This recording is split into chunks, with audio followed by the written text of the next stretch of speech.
All right, strap yourselves in, folks, because today we're going deep on a topic that's, well, let's just say it's got a bit of an X-Files vibe to it. Secret space programs. Yeah, you heard that right.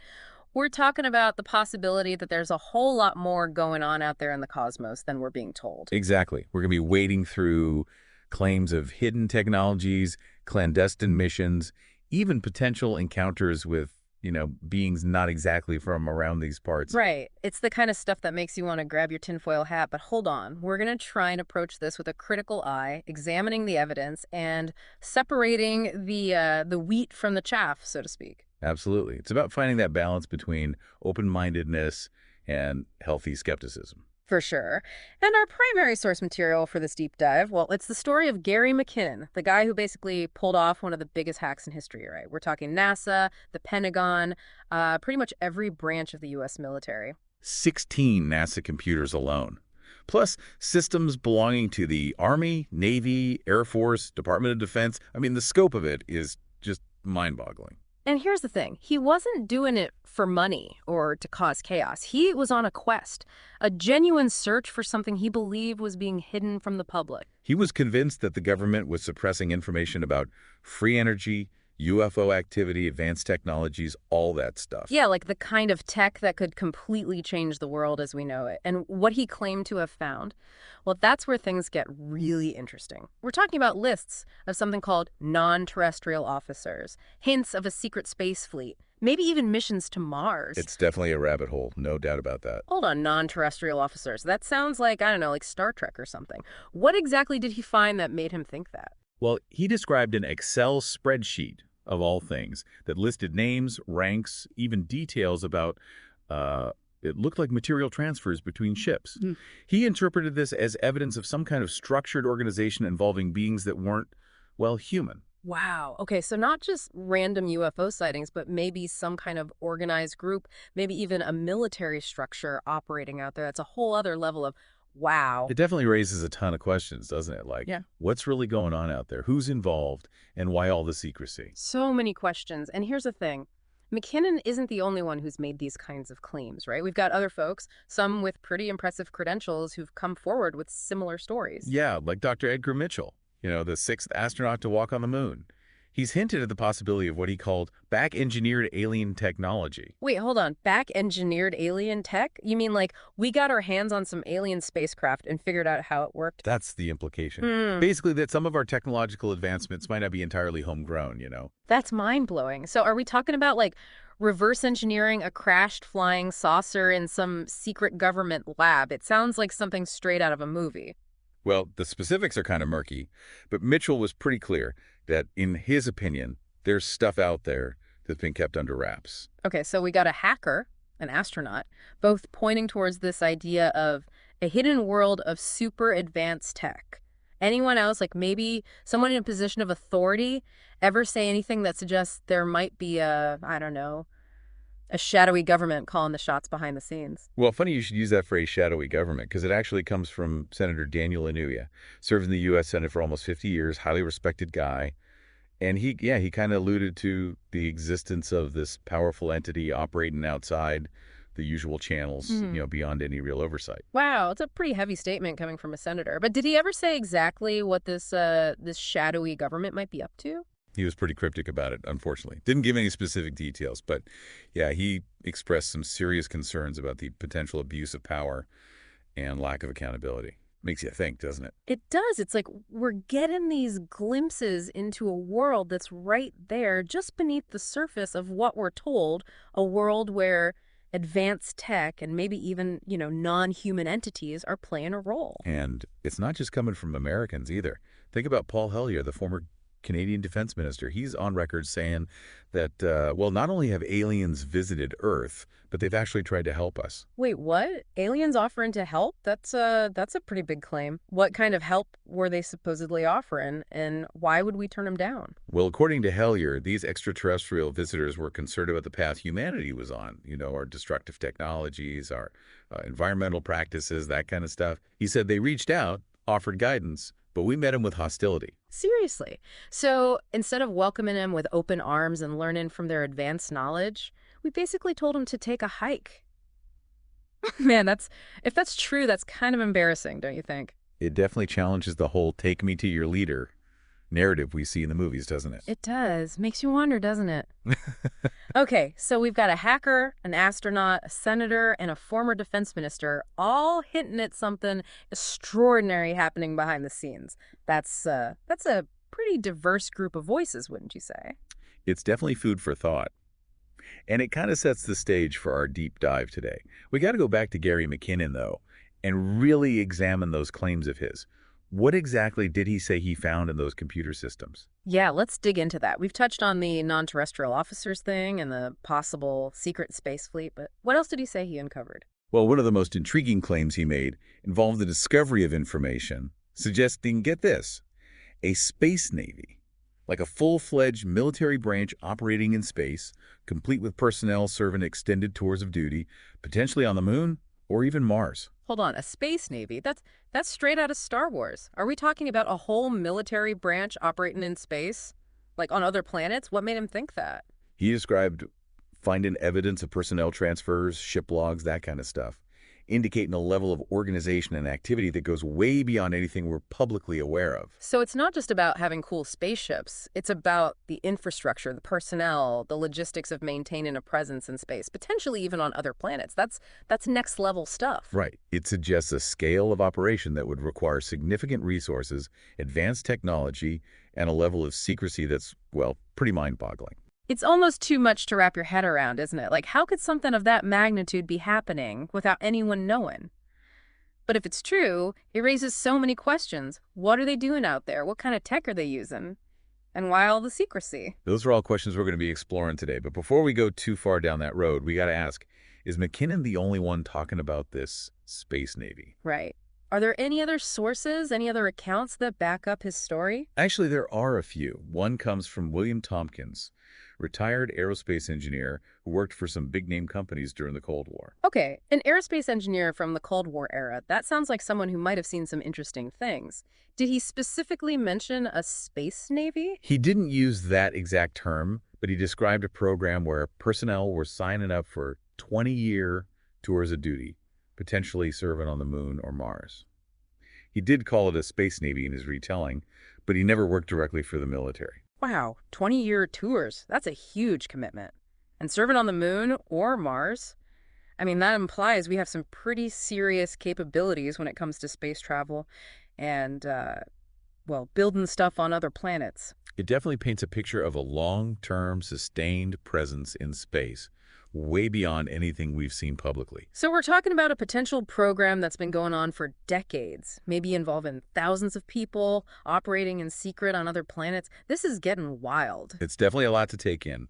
But before we jump to conclusions, there's another account I want to bring up. This one comes from a woman known only as Jackie, who claimed to have worked for NASA during the Viking missions to Mars back in the 70s. Okay, Jackie from NASA, what's her story? Did she see any evidence of this space navy operating on Mars? Hers is a little different. She claimed to have witnessed something pretty extraordinary while monitoring telemetry data from the Viking lander. She described seeing two figures in what she called protective suits walking towards the lander. Wait, hold up. Two figures walking on Mars. Are we talking about humans? Aliens? What kind of protective suits? She described them as being different from the bulky spacesuits astronauts wore back then, suggesting a level of tech that, well, wasn't publicly known. So she's saying there might have been humans, or at least, humanoid beings, already on Mars during the Viking missions. That's a huge claim. It definitely challenges the official narrative that humans have never set foot on Mars, right? And it kind of lines up with some of the other claims we've been talking about. This is blowing my mind. We got a potential secret space fleet, non-terrestrial officers, a space navy, and now possible human activity on Mars decades ago. It's like all the pieces of a giant puzzle are starting to come together. Well, let's not get ahead of ourselves. We need to be careful and not get carried away with speculation. We got to examine each piece of evidence carefully and consider all the possible explanations. Right, gotta stay grounded. So, while McKinnon's claims are pretty wild, are there any other sources backing up his story, or is he the only one talking about a space navy? Actually, there are other accounts that seem to kind of line up with his. One comes from William Tompkins. Remember him? Retired aerospace engineer. Oh, yeah, right. The guy from the Cold War era. Exactly. Now, while he didn't use the exact term space navy, He described a program involving personnel signing up for these 20-year tours of duty, potentially serving on the moon or Mars. Wow, 20-year tours, that's a long time. And serving on the moon or Mars. That implies some pretty incredible capabilities when it comes to, space travel and building stuff on other planets. It really does. It suggests a level of sustained activity that goes way beyond anything we've seen from, like, NASA or other space agencies. So we're talking about a potential program that's been going on for decades, maybe even involving thousands of personnel operating in secret on other planets. This is getting seriously intriguing. It is, isn't it? Mm, But we got to be careful and not get too caught up in the excitement. We need to examine the evidence, consider all the possibilities, and try to maintain that balance between, curiosity and a healthy dose of skepticism. right. Got to keep our heads on straight. So we've got this potential secret space fleet, non-terrestrial officers, a space navy, and maybe even human activity on Mars way back in the 70s. It's a lot to process. It is. And it's just the tip of the iceberg. There's so much more to explore. But maybe we should take a break here and come back to it in our next deep dive. Yeah, I think that's a good idea. My brain's about to explode. We've covered a lot of ground today, and I have a feeling we're just getting started. You got that right. This is just the beginning of our exploration into the world of secret space programs. So buckle up, folks, because there's a whole lot more to come. So we've laid out some pretty wild claims about, secret space programs, hidden technologies, maybe even aliens. But before we go full on conspiracy theory, gotta take a step back, right? Look at all this with a critical eye. Absolutely. Got to keep our heads on straight. It's easy to get swept up in the excitement, but we need to be careful. Examine the evidence. Right. Gotta be discerning deep divers, not just blindly accepting everything we hear. Okay, so let's put on those critical thinking caps. What are some of the big questions we gotta ask when looking at these claims? Where do we even start trying to separate fact from fiction? Well, got to start with the source. Mm. Who's making the claim? What's their background?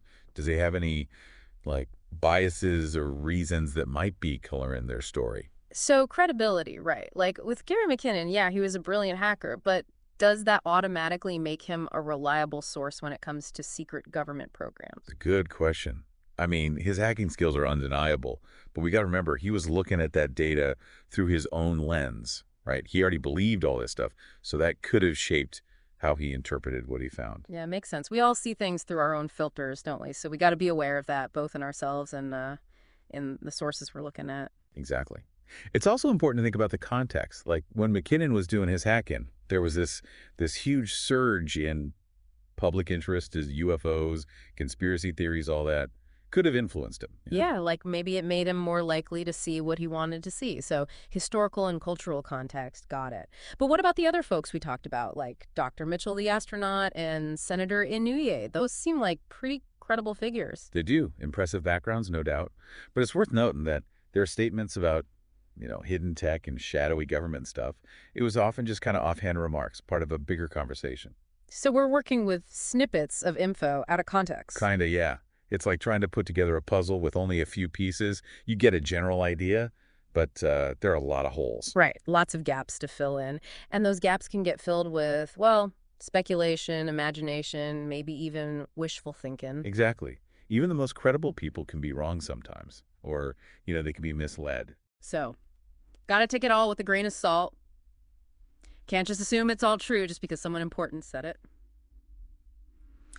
What about the government, though? Haven't they denied all this, said there are no secret space programs? Officially, yeah. They usually just dismiss it as, conspiracy theories, unfounded rumors. But doesn't that kind of fuel the fire, though? I mean, it just makes people more suspicious, like they're hiding something. Oh, for sure. Lack of transparency can be worse than the actual secret sometimes. Erodes trust, creates this whole climate of suspicion.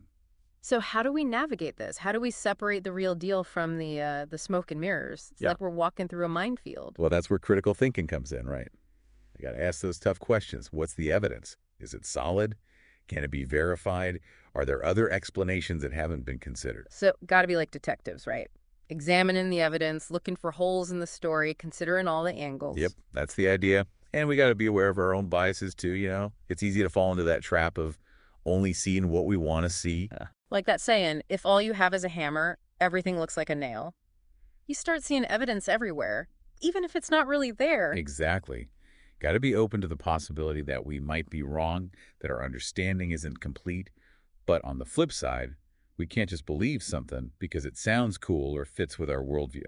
Okay, so curiosity check. Skepticism, double check. It's a tricky balance, though.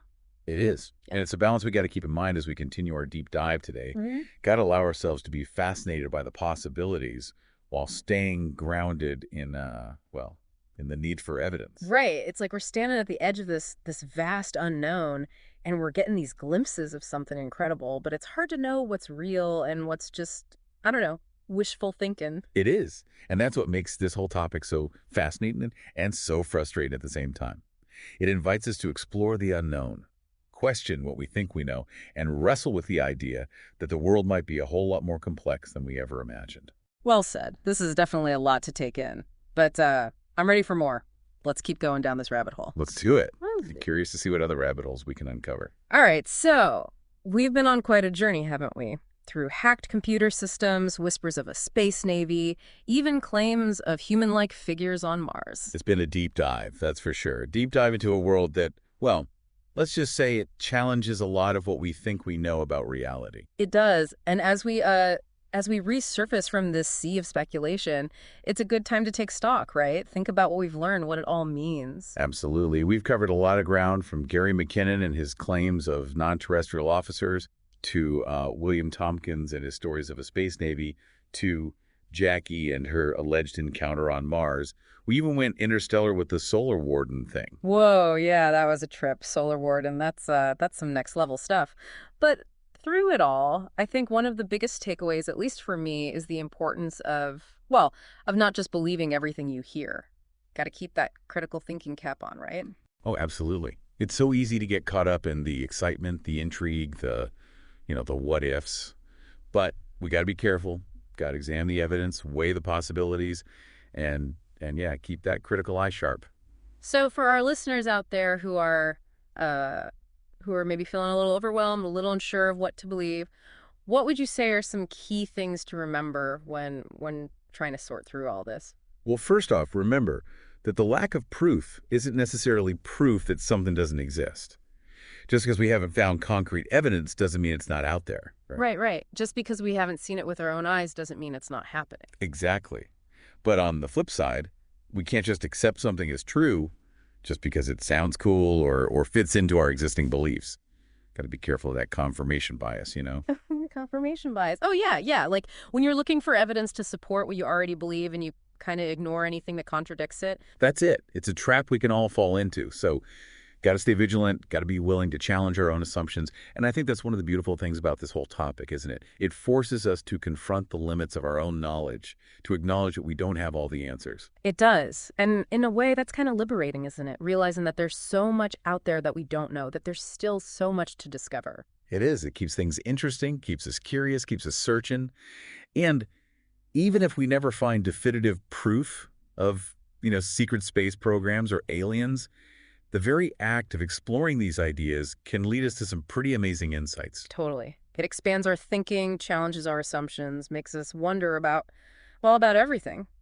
So as we wrap up this deep dive, what's the final thought, the big takeaway you want to leave our listeners with? I'd say embrace the mystery. Don't be afraid to ask questions, to explore the unknown, to challenge the status quo. But always, always do it with a critical mind, a discerning heart, and a sense of wonder. Beautifully said. The universe is a vast and incredible place, full of mysteries and wonders. And who knows what amazing discoveries await us as we continue to explore. Thanks for joining me on this incredible journey. The pleasure was all mine. Keep looking up, folks, and never stop exploring.